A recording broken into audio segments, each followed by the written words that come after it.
What's up, foam fam? Welcome back to Blaster Labs. So every once in a while you'll run into a blaster that has very little room inside for any kind of battery mod, and that's where micro LiPos come in. So you can find these inside some old cordless phones in some cases. In the case of this little battery here, let me get the camera to focus. This one I found inside a cordless Bluetooth headset. I believe it was a JBL version. In my case, as I covered in my micro LiPo rapid red video, these particular ones I got them off of the micro helicopters, and that's how I was able to get a decent battery system to fit in that blaster. Now these are very low capacity. I believe these are 300 milliamp. They can go as low as 200 milliamp. I believe this one here is 80 milliamp. You would have to put a few of these in parallel with each other, as well as add a few in serial for voltage. I go over how to do all of this in my laptop LiPos video, but today I'm going to cover the basics on how to build a simple micro LiPo battery pack that you can use for all your tight limited space blasters in which you cannot use the typical conventional 14500 or 18650 lithium battery packs.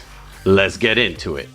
Alright guys, so I'm going to link my laptop videos here in the right hand corner because the principle is technically the same as far as how you wire these together. It's just a little bit easier I think with these because these have extending wires, whereas with the laptop LiPos you actually have to solder the ends of the batteries to each other. But in principle, a 2S connection, a 3S connection, or a 4S connection is going to work the same way no matter how big or small the battery size is. So with these batteries, you're basically going to connect them in the same fashion. You're going to connect the positive from this battery to the negative of this one, and then basically your leads are going to now be positive and negative. Since you're also going to do a balance harness, you're going to need the balance connector so that you can charge your LiPos in a very protected way using the balance charger of your choice. And that's pretty much all there is to it. Once your battery is built, you can configure it to whichever position you want inside your blaster. The whole purpose of this size battery is that you can actually use it in very, very restricted space configurations. Now, the original video with the blaster that I actually used these for was my micro LiPo Rapid Red. I will put a link up here in the description so you guys can check out that blaster and how it performs. I'm going to show some brief footage here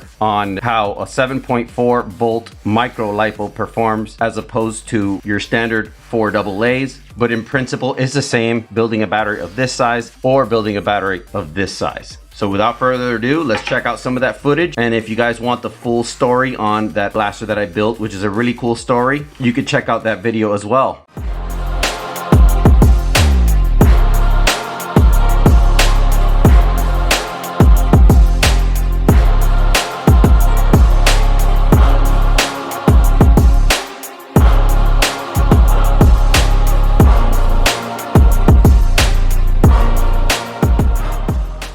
Micro LiPos are a great option for when you're dealing with limited space requirements on certain blasters. The Nerf Rapid Red was a perfect example since it was made using a very tight tolerance and minimal design.